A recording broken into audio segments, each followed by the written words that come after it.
ಅರ್ಚಕರಲ್ಲಿ ಕೇಳ್ತಾರೆ. ಅವರು ಹೌದಪ್ಪ ಕೊಟ್ಟಿದ್ದಾರೆ. ಹೆಸರು ಅರ್ಚನೆ ಮಾಡ್ಸೋಣ. ಹೆಸರು ಭಾವನ. ಗೋತ್ರ ನಕ್ಷತ್ರ ಅಂದಾಗೆ ಗೋತ್ರ ನಕ್ಷತ್ರ ಅಂದಾಗೆ ಇವರು ನನ್ನ ಶ್ರೀಮತಿ ಅಂತ ಸಿದ್ದು ಹೇಳ್ತಾನೆ. ಹೆಸರು ಭಾವನ, ನಕ್ಷತ್ರ ಮೂಲ ನಕ್ಷತ್ರ ಅಂತ ಹೇಳ್ತಾಳೆ. ಅವನು ಮನಸಲ್ಲೇನೆ, ದೇವರೇ ಮೇಡಮ್ನವ್ರನ್ನ ನನ್ನ ಹೆಂಡತಿ ಅಂತ ಹೇಳ್ಕೊಳ್ಳೋಕ್ಕೆ ಖುಷಿ ಆಗ್ತೈತೆ. ಆದರೆ ಅದೇ ಥರ ಅವರು ಕೂಡ ನನ್ನ ಗಂಡ ಅಂತ ಹೇಳ್ಕೊಳ್ಳೋ ದಿನ ಬಿರ್ನೇ ಬರೋ ಹಾಗೆ ಮಾಡಪ್ಪ ದೇವರೇ ಅಂತ ಕೇಳ್ಕೊಳ್ತಾನೆ. ಅದಕ್ಕೆ ಅರ್ಚಕರು ಮಂಗಳಾರತಿ ತಗೊಳ್ಳಿ ಅಂತಂದರೆ ಅದಕ್ಕೆ ಸಿದ್ದು ಫಸ್ಟ್ ಅವ್ರಿಗೆ ಕೊಡಿ ಅಂತಾನೆ. ಕುಂಕುಮ ಇಡಿ ಗೌಡ್ರೆ ಅಂತಾರೆ.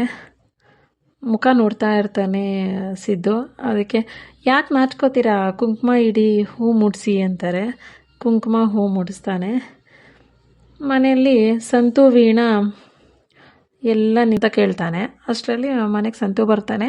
ಮನೆಗೆ ಬಂದಾಗ ಎಲ್ಲಿ ನಿಮ್ಮ ಅತ್ತೆ ಮಾವ ಕಾಣಿಸ್ತಾ ಇಲ್ಲ ಅಂತಾನೆ. ಯಾಕ್ರಿ ಬಾಯಿ ತುಂಬ ಅಪ್ಪ ಅಮ್ಮ ಅಂತ ಕರೆದ್ರೆ ಬಾಯಿ ಸೌದೋಗುತ್ತಾ ಅಂತಾಳೆ ವೀಣಾ. ಅದೇ ಎಲ್ಲೋಗಿದ್ದಾರೆ ಅಂತಂದೆ. ದೇವಸ್ಥಾನಕ್ಕೆ ಹೋಗಿದ್ದಾರೆ. ಓಹೋ ಅವಾಗಲೇ ದೇವಸ್ಥಾನಕ್ಕೆ ಹೋಗಿದ್ದಾರೆ. ಓಹೋ ಅವಾಗಲೇ ಹೋಗಿದ್ದಾರೆ ಅಂದರೆ ಖಂಡಿತ ಅವನ್ನೇ ನೋಡೋಕೆ ಹೋಗಿರ್ತಾರೆ ಅಂತಾನೆ. ವೀಣಾ ಯಾರನ್ನ ಅಂತಾಳೆ.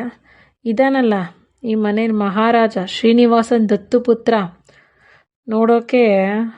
ಅವನ್ನ ನೋಡೋಕ್ಕೆ ಹೋಗ್ಬಿಟ್ಟಿರ್ತಾರೆ. ಯಾಕ್ರಿ ಯಾವಾಗಲೂ ವ್ಯಂಗ್ಯ ಮಾತಾಡ್ತೀರಾ? ಅವ್ರನ್ನ ನೋಡ್ಕೊಂಡು ಬಂದರೆ ನಿಮ್ಮ ಗಂಟೇನು ಹೋಗುತ್ತೆ.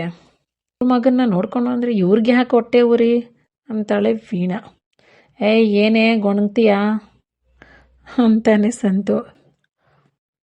ಅನ್ನ ಹಾಕಿರೋದಲ್ದೆ ಇವಾಗ ಆಚೆಗೆ ಹೋಗಿ ನೋಡ್ಕೊಂಬರ್ತಾರಂತೆ.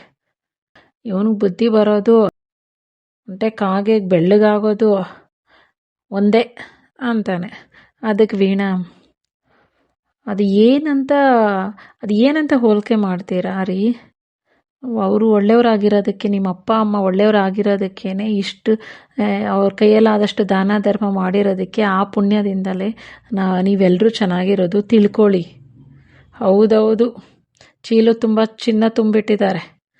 ಚಿನ್ನ ಇದ್ರಷ್ಟೇ ಶ್ರೀಮಂತರ ಆಗೋದಿಲ್ಲ ರೀ. ಚಿನ್ನದಂಥ ಮನಸ್ಸು ಶ್ರೀಮಂತಿಕೆ ಅಂತಾನೆ ಕರೀತಾರೆ. ನಿಮ್ಮ ಥರ ಜುಗ್ಗ ಆಗಿಬಿಟ್ರೆ